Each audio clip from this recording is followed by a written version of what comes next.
Good afternoon guys. तो SSC CHSL tier 1 और tier 2 के फ्री लेक्चर सीरीज़ मैं कल से स्टार्ट करने वाला था, लेकिन कुछ टेक्निकल इश्यूज़ हुए। उसके लिए वो मुझे आज स्टार्ट करने पड़ रहे। तो सीजीएल और सीएचएसएल दोनों का सिलेबस अभी लगभग सेम ही हुआ है टीयर 2 की वजह से, क्योंकि टीयर 2 में सीएचएसएल को भी वैसा ही पैटर्न है। सिर्फ एक ही डिफरेंस है कि इंग्लिश में सीजीएल को सिर्फ 5 क्वेश्चन एक्स्ट्रा है और यहाँ पे वो नहीं है। जो 5 क्वेश्चन एक्स्ट्रा है वो है रीडिंग कॉम्प्रिहेंशन के होंगे, जो सीजीएल के लिए होंगे। अपने सीएचएसएल को लिए वो रीडिंग कॉम्प्रिहेंशन के 5 क्वेश्चन नहीं होंगे। ओके, तो मैं आपको टीयर 1 और टीयर 2 क्लब करके ही इंग्लिश पढ़ाऊँगा, क्योंकि टीयर 2 ही आपका इम्पोर्टेंट है। टीयर 2 ही आपको सिलेक्शन देने वाला है।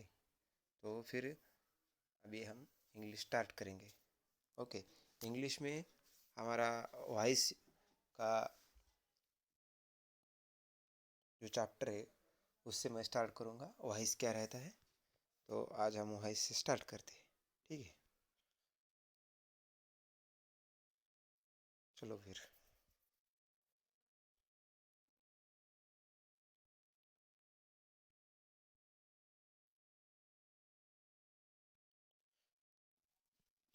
तो अपना वॉइस है, वॉइस टीयर 1 के लिए 2 क्वेश्चन आएंगे आपको। वॉइस के 2 क्वेश्चंस 4 मार्क्स टीयर 1 के लिए आएंगे, और टीयर 2 है उसके लिए 5 क्वेश्चंस और 15 मार्क्स का वेटेज है आपका। ओके, टीयर 1 के लिए 2 क्वेश्चन 4 मार्क्स, टीयर 2 के लिए 5 क्वेश्चंस 15 मार्क्स है आपके। तो अभी हम स्टार्ट करते हैं। वॉइस वॉइस क्या रहता है, चलो फिर देखते हैं। तो वॉइस में आपका जो सेंटेंस है, सेंटेंस क्या रहता है। सेंटेंस, कोई भी सेंटेंस, एक सिंपल सेंटेंस लेंगे हम। सिंपल सेंटेंस कैसे बनता है, सेंटेंस आपका कैसे बनता है। सेंटेंस में क्या क्या रहता है, सब्जेक्ट रहता है, एक वर्ब रहता है और एक ऑब्जेक्ट रहता है। एक सिंपल सेंटेंस की बात कर रहा हूँ मैं। सिंपल सेंटेंस में आपका एक सब्जेक्ट, एक वर्ब और एक ऑब्जेक्ट रहता है। अगर सेंटेंस डिफरेंट टाइप के होंगे आपके, कंटिन्यूस टेंस में होंगे या परफेक्ट टेंस में होंगे, तो उसके लिए ऑक्सिलरी लगते हैं, उसके लिए आईएनजी लगते हैं, या वर्ब का थर्ड फॉर्म लगता है। जो अपना प्रिंसिपल वर्ब है, ये वीपी होगा। प्रिंसिपल वर्ब है, उसका थर्ड फॉर्म लगता है। तो ये अलग अलग हुई। मैं एक सिंपल सेंटेंस बोल रहा हूँ कि सिंपल सेंटेंस हमारा ऐसा होता है। कैसा, subject plus verb plus object. Okay, तो जब ऐसे सेंटेंस में हमारा सब्जेक्ट सब्जेक्ट अगर हमारा डूअर है, doer is very important in voice. Doer हमारा इम्पोर्टेंट रोल प्ले करता है किसमें, वॉइस में। डूअर की वजह से हमको पता चलता है कि सेंटेंस कौन सा है, हमारा सेंटेंस एक्टिव वॉइस में है या पैसिव वॉइस में है। ओके, अगर हमारा सब्जेक्ट डूअर है, सॉरी हमारा डूअर सब्जेक्ट है, तो ये हमारा जो सेंटेंस है वो हमारा एक्टिव वॉइस होगा। अगर ये सिंपल डेफिनेशन में बता रहा हूँ, सिंपल फॉर्म में। ओके, अगर हमारा डूअर, जब हम पैसिव वॉइस देखते हैं ना, पैसिव वॉइस में सेंटेंस कैसे होते हैं। पैसिव वॉइस में हमारा subject plus V plus verb plus object है ना, तो हमारा सब्जेक्ट और ऑब्जेक्ट दोनों सेम ही रहेंगे। ओके, पैसिव वॉइस में हमारा सब्जेक्ट और ऑब्जेक्ट सेम ही रहता है। यहाँ पे हमारा डूअर नहीं रहता है। मैं एक एग्जांपल लेता हूँ। राम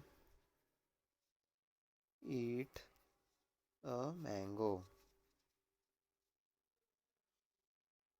ओके, तो यहाँ पे राम हमारा सब्जेक्ट है, ईट हमारा वर्ब है और मैंगो हमारा ऑब्जेक्ट है। ओके, तो ये सेंटेंस हमारा एक्टिव वॉइस में है।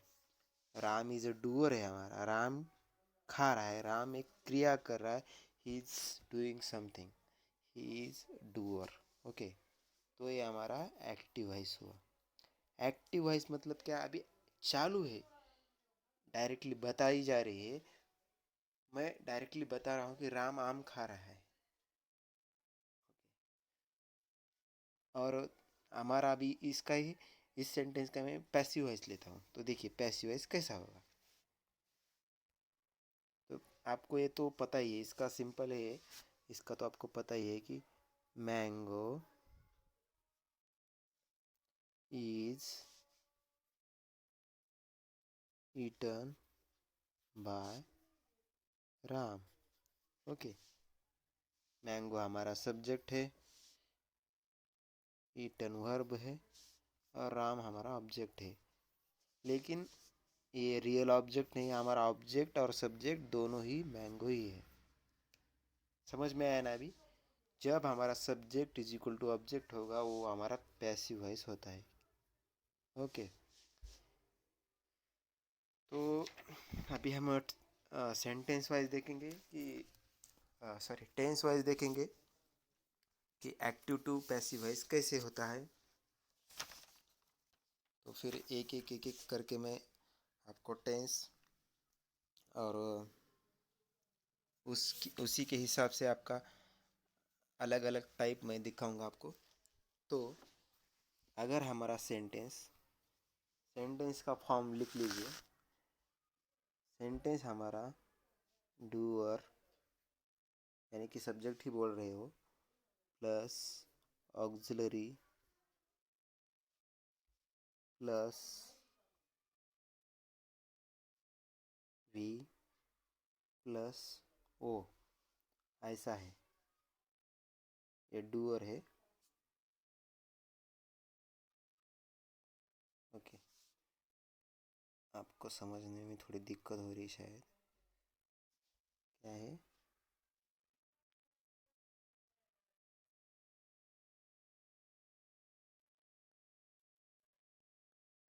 Doer plus auxiliary plus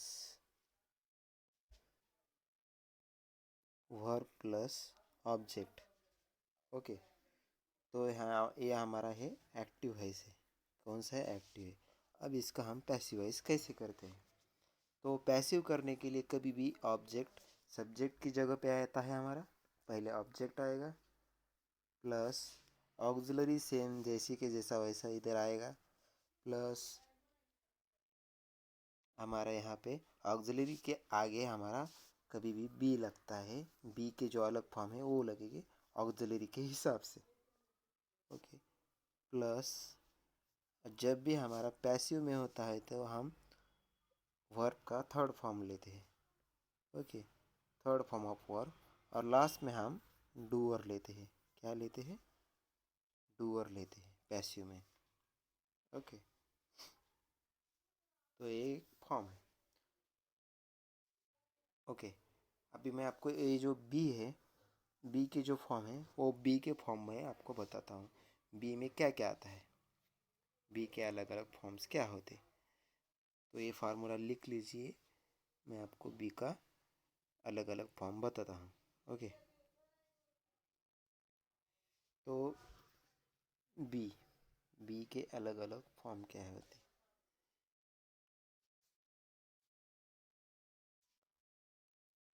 forms of B,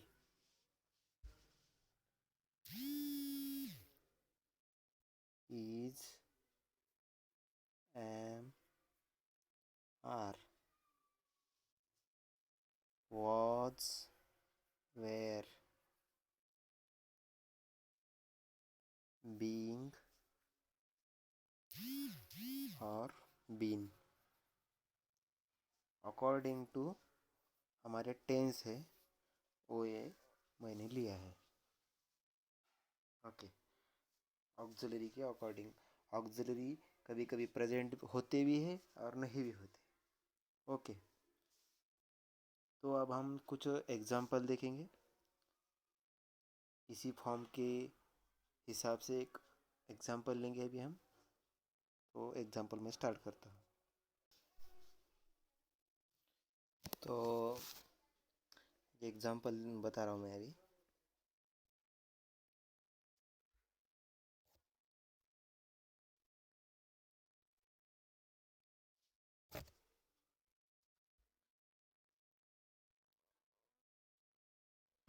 first example है,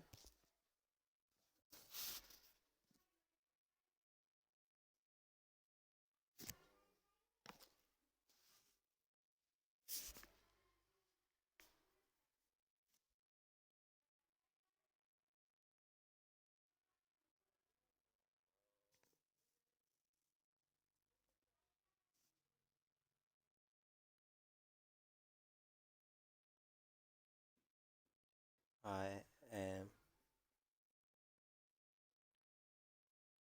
playing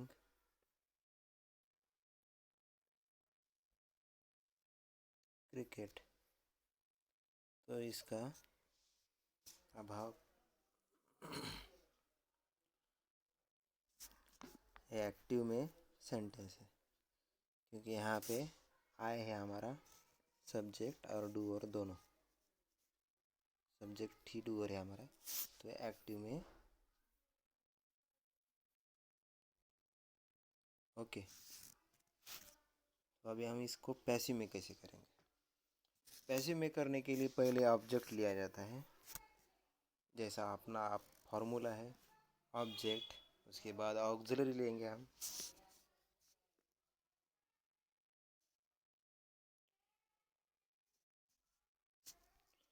ओके,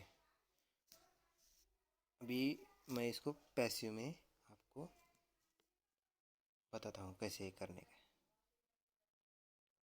ओके, तो पैसिव में देखते हैं, इसका अभी हम पैसिव करेंगे। पैसिव में कैसे कर देंगे।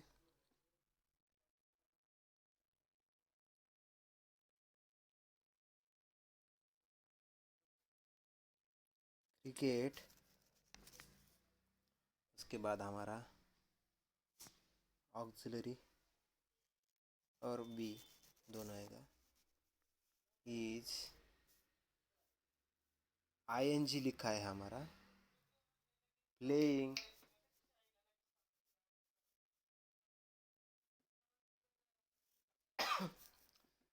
प्लेइंग है ना, तो उसके लिए हमको बीइंग लगाना पड़ता है। जब भी आईएनजी लगता है वी के साथ एक्टिव में, तो पैसिव में हम बीइंग लगाते हैं। ओके, उसके साथ cricket is being plus played, third form लगता है, प्लस उसके बाद बाय आता है, और उसके बाद जो डूअर है हमारा मी। आई का कहा क्या होता है, मी हो जाता है। Cricket is being played by me. I am playing cricket का passive voice, cricket is being played by me. Okay, तो अभी हम नेक्स्ट टाइप देखेंगे। ओके, तो ये टाइप लिख लीजिए। जब भी वर्ब हमारा जो वर्ब होता है, जब भी हमारा वर्ब ओ होता है, उसका फर्स्ट फॉर्म होता है वीपी का फर्स्ट फॉर्म होता है एक्टिव में, तब हम क्या और कैसे यूज़ करते हैं वो देखिए। ये लिख लीजिए, उसके बाद मैं बताऊं क्या और कैसे यूज़ होता है, देख लीजिए। ओके, आज भी थोड़े टेक्निकल इश्यूज है, इसलिए मुझको ऐसे एक बोर्ड पे एक लिखना पड़ रहा है। कल से हम अच्छे से करेंगे। ओके, ठीक है, तो ये आप लिख लीजिए। ओके, तो हमारा वर्ब का फर्स्ट फॉर्म होता है। तो अब हम कैसे यूज़ करते हैं देख लीजिए।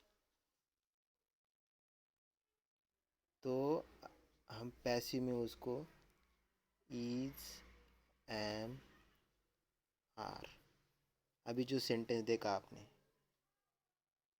उसमें भी वर्ब का फर्स्ट ही फॉर्म था। क्या था?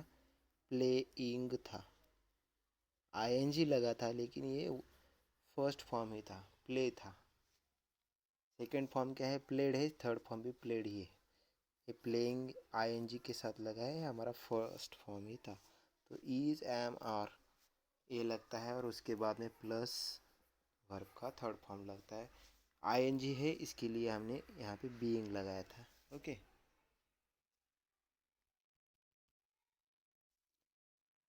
और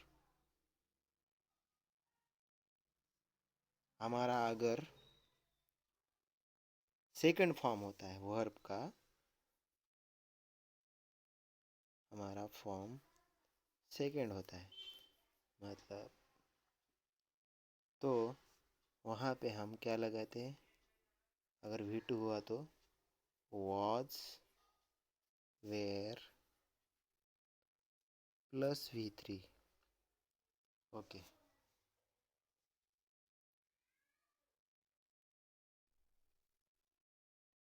थर्ड लिख लीजिए। ये सिर्फ आपका वर्ब पे ही चलता है। वर्ब और डूअर ये दोनों इम्पोर्टेंट रहते हैं। डूअर कहाँ पे लेना है और वर्ब कहाँ पे लेना है, इसी पे ही आपका सब वॉइस चलता है। अगर हमारा ऐसे फॉर्म में है V plus I N G, मैंने आपको बताया था एग्जाम्पल में, तो उस टाइम हम बीइंग प्लस V3 ऐसा ही लेते हैं। बाकी सेंटेंस का कुछ भी आप टेंस चेंज नहीं करोगे, चेंज वैसे सेंटेंस वैसे का वैसा ही रहता है। ओके। सिर्फ वर्ब का फॉर्म चेंज होता है, बाकी सेंटेंस में कुछ भी चेंजेस नहीं होते। इज की जगह इज रहता है, वाज की जगह वाज रहता है, विल की जगह विल ही रहता है। ओके। थर्ड देखिए, अगर वर्ब का हमारे पास थर्ड फॉर्म है तो क्या करेंगे? वर्ब का हमारा थर्ड फॉर्म है तो क्या करेंगे? तो उस टाइम हम बीन लगाते हैं। क्या लगाते हैं? Been plus third form of verb लगाते हैं। एक्टिव में हमारा वर्ब का थर्ड फॉर्म है तो हम पैसिव में प्लस बीन लगा के प्लस V3 लगाते हैं। ओके। जब मैं आपको सब बेसिक बेसिक बता रहा हूँ, ये इम्पोर्टेंट है आपके क्वेश्चन से ज़्यादा, ये रूल्स ही इम्पोर्टेंट है। रूल से याद रखिए, आपका सब कुछ हो जाएगा। मैं आपको एग्जांपल तो लेते ही रहूँगा, लेकिन आपके जो रूल है वही इम्पोर्टेंट है। ओके। तो देख लीजिए आगे आपके कुछ और रूल्स मैं बता रहा हूँ। ओके।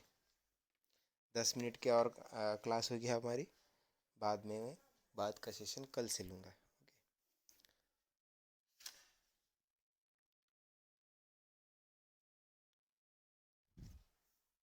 तो मैंने अभी जो एग्जांपल बताया आपके कि V1 का कैसे होता है, चेंजेस होता है, मैं उसकी अभी आपको एग्जांपल लेके बताता हूँ कैसे होता है। ओके।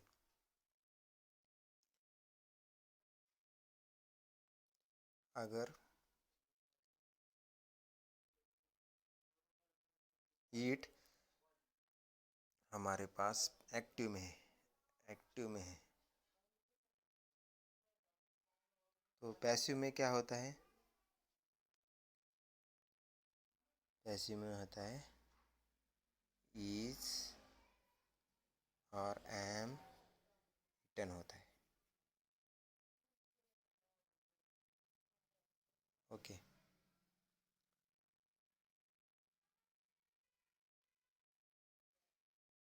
हमारा अगर यहाँ पे 8 है, 8 क्या है? 8 का सेकंड फॉर्म है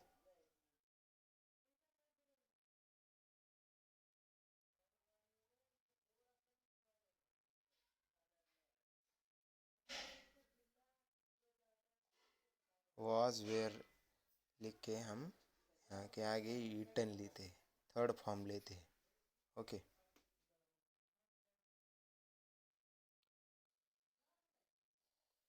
अगर हमारे पास एक्टिव में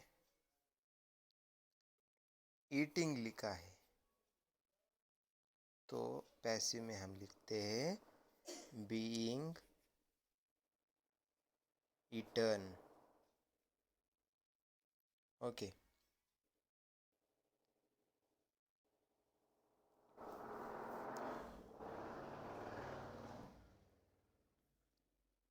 अगर हमारा एक्टिव में ईटन ही लिया है तो यहाँ पे हम लेते हैं बीन। पैसिव में लिखते हैं, पैसिव में लिखते हैं हम बीन ईटन।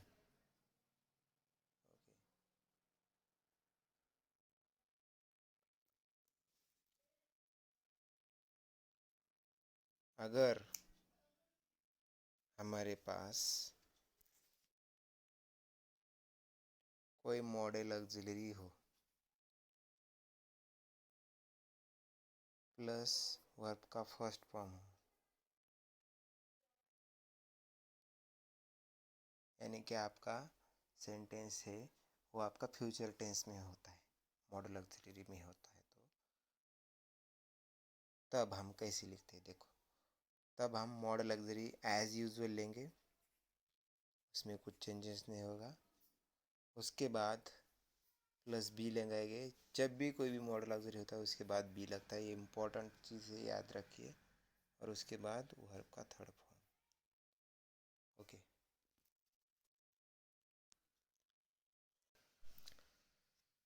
तो मैं आपको अभी एक मॉडल ऑक्सिलरी का एग्जांपल दिखाता हूँ। मॉडल ऑक्सिलरी हमारे पास है विल। ओके, तो I will eat a mango. Okay,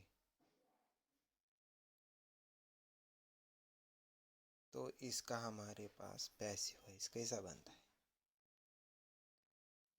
हमारे पास एक मॉडल ऑक्सिलरी है, ये है हमारा मॉडल ऑक्सिलरी विल है। विल यहाँ पे हमने यूज़ किया है। तो अब हमारा पैसिव वॉइस कैसे बनता है देखो, ये लिख लीजिए। आपको पैसिव वॉइस इसका बताता हूँ। ये एक्टिव में हमारा सेंटेंस है क्योंकि यहाँ पे सब्जेक्ट ही डूअर है। तो आगे देखिए अभी इसका आंसर कैसे होता है।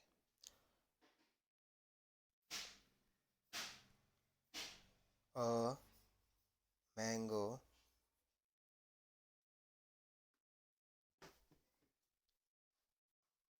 Will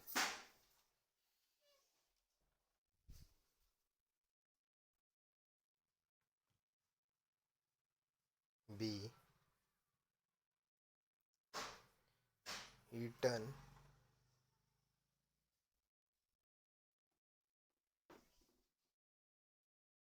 by me। यहाँ पे बी आया और वर्ब का थर्ड फॉर्म आया। मॉडल ऑक्सिलरी एज जैसे था वैसे ही लिया हमने। यहाँ पे ऑब्जेक्ट की जगह ऑब्जेक्ट, सब्जेक्ट इधर आया हमारा सब्जेक्ट और डूअर। ओके, तो फिर अभी हम कुछ डूअर और जो सब्जेक्ट होते हैं वो एक्टिव टू पैसिव कैसे चेंज होते हैं वो देखिए। कुछ इम्पोर्टेंट है, थोड़े चेंज हो जाते हैं वो देखिए।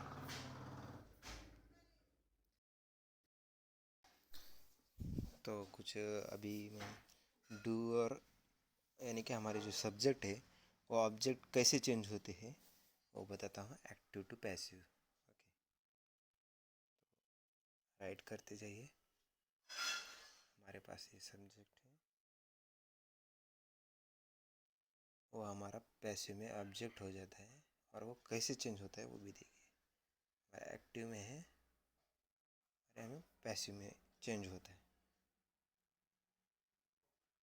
यहाँ पे अगर हमारा आ है तो पैसिव में हमारा बाय मी हो जाए।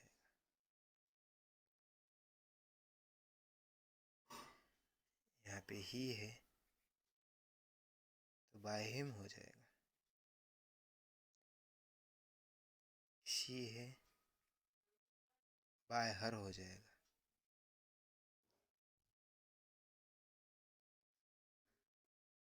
दे है बाय देम हो जाएगा। ओके, उसके बाद